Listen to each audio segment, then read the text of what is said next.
ช็อกจัดค่ะรัสเซียถือหางเขมรไม่ร่วมมือไทยปราบสแกมเมอร์ขณะประธาน Ipu สั่งเขมรเงียบปากได้แล้วค่ะ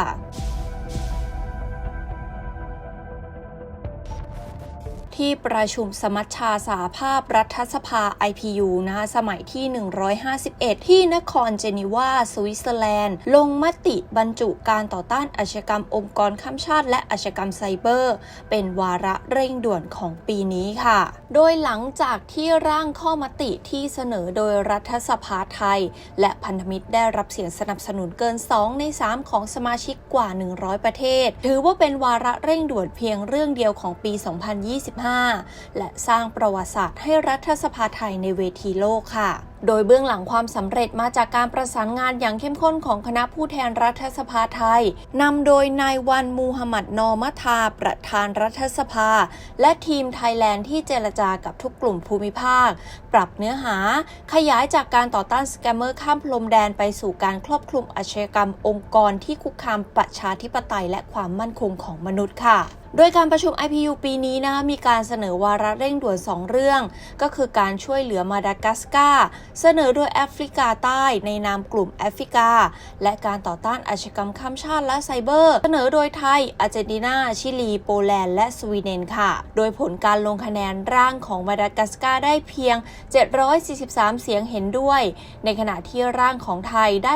850เสียงเห็นด้วยและ200เสียงไม่เห็นด้วยเกินกว่าคะแนนขั้นต่ำ601เสียงจึงได้รับเลือกเป็นระเบียบวาระเร่งด่วนของปีนี้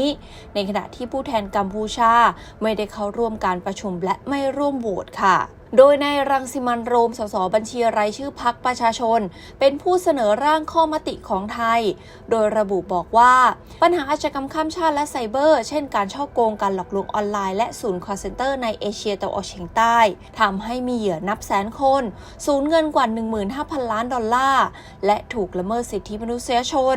เขาเรียกร้องให้รัฐสภาทั่วโลกร่วมมือกันหยุดยั้งปัญหานี้โดยข้อเสนอของไทยได้รับเสียงปรบมือจากที่ประชุมแต่มีผู้แทนรัสเซียคัดค้านโดยอ้างว่าไม่เป็นไปตามขั้นตอนเนื่องจากว่าการส่งเอกสารล่าช้าเกินกำหนด48ชั่วโมงอย่างไรก็ตามค่ะประธานที่ประชุมและก็คณะกรรมการบริหาร IPU ชี้แจงว่าร่างข้อมติดังกล่าวเข้าเกณฑ์วาระเร่งด่วนใหม่และให้สมาชิกตัดสินผ่านการลงคะแนนค่ะโดยบรรยากาศการโหวตนะคะก็เป็นไปอย่างตื่นเต้นแต่ละประเทศมีจำนวนเสียงไม่เท่ากันแล้วก็สามารถแบ่งคะแนนได้อย่างเช่นไทยค่ะมี18เสียงจีนและอินเดียมีประเทศละ23เสียงรัสเซีย20เสียงกัมพูชา13เสียงซึ่งเพิ่มความซับซ้อนในการคำนวณผลแต่ท้ายที่สุดไทยก็สามารถรวบรวมเสียงสนับสนุนได้เกินเกณฑ์อย่างขาดลอยค่ะโดยสาระสำคัญของร่างข้อมติไทยมุ่งให้รัฐสภาทั่วโลกร่วมกันผลักดันกฎหมายและกลไกเพื่อต่อสู้กับอาชญากรรมองค์กรข้ามชาติและอาชญากรรมไซเบอร์และภัยคุกคามแบบผสมผสานซึ่งทั้งหมดค่ะเป็นปัญหาที่ส่งผลโดยตรงต่ออธิปไตยและความมั่นคงของมนุษย์ในศตวรรษที่21การผ่านมติครั้งนี้จึงสะท้อนให้เห็นถึงบทบาทนำของประเทศไทยในการขับเคลื่อนวาระโลกเพื่อรับมืออาชญากรรมยุคดิจิทัลอย่างแท้จริงค่ะนอกจากนี้ไฮไลท์ในรัฐสภาโลกที่สื่อหลายสำนักจับตามองคือผู้แทนรัฐสภากัมพูชานายอุชโบริตรองประธานวุฒิสภาซึ่งเป็นเบอร์2รองจากฮุนเซนขึ้นกล่าวในเวที General Debate ในการประชุมสมัชชาสหภาพรัฐสภารองประธานวุฒิสภาของกัมพูชาพูดเกินเวลาไปมากพูดจนเวลาหมดทั้งที่บริเวณโพเดียมนะคะเขาจะมีติดไฟเตือนสีแดงสีเขียวเอาไว้เมื่อหมดเวลาจะมีแสงสีแดงเตือนคล้ายๆกับไซเรนปรากฏว่าการพูดของนายอุชโบริตเกินเวลาไปนานมากแสงไฟสีแดงเตือนทีๆหลายรอบแต่เจ้าตัวไม่สนใจค่ะนอกจากนั้นนะคะประธานการประชุมของสมัชชาสหภาพรัฐสภาซึ่งเป็นสุภาพสตรีก็ได้พูดขัดจังหวะและแจ้งเตือนผ่านไมโครโฟนหลายครั้งว่าเวลาหมดแล้วแต่นายอุชก็ไม่สนใจ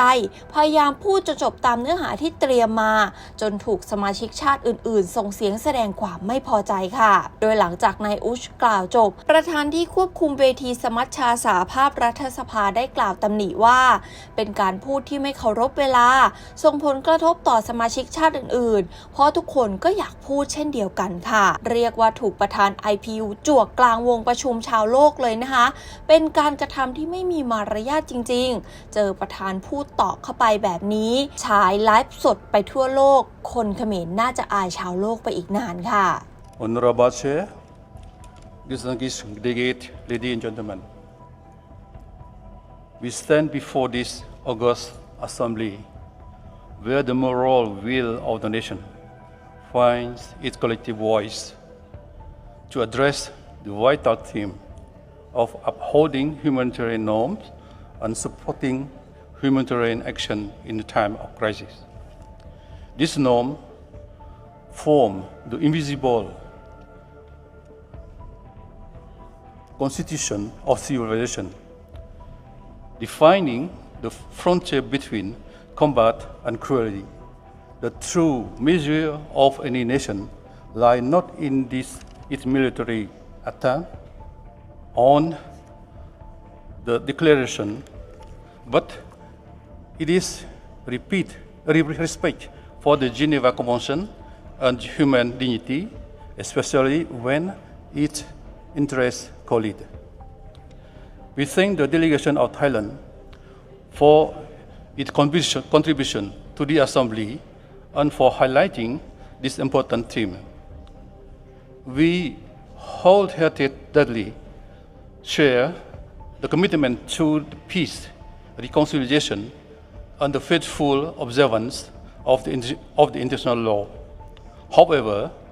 a constructive path thought requires an honest assessment of this current reality, one where the very humanitarian norms we discuss are being violated.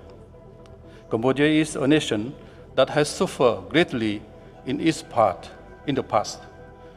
Our people achieve peace and reconciliation only through immense sacrifice, and we cherish that peace as the cornerstone of our nation's development. We have no desire to be at odds with any country, least of all our close neighbor, Thailand, with whom we share history, culture, and the bond of ASEAN. Yet the truth compels us to respond. The border between our two nations is not undefined. It is clearly unsure in the binding international instrument. This includes the 1904 Franco-Siamese Convention, the 1907 Franco-Siamese Treaty, and the map annexed thereto, which together form the lawful basis for demarcation.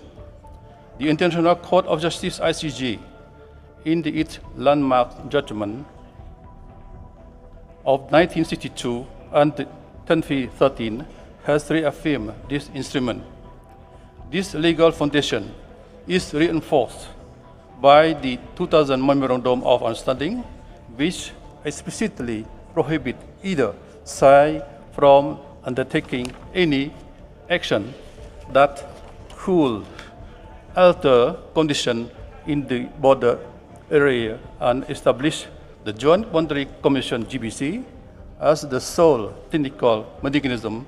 for demarcation. Unfortunately, this conflict that arises stems from the disregard at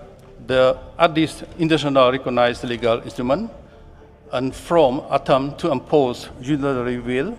over mutual agree mechanism. Only through the faithful observance of this instrument and this acceptance of international judicial authority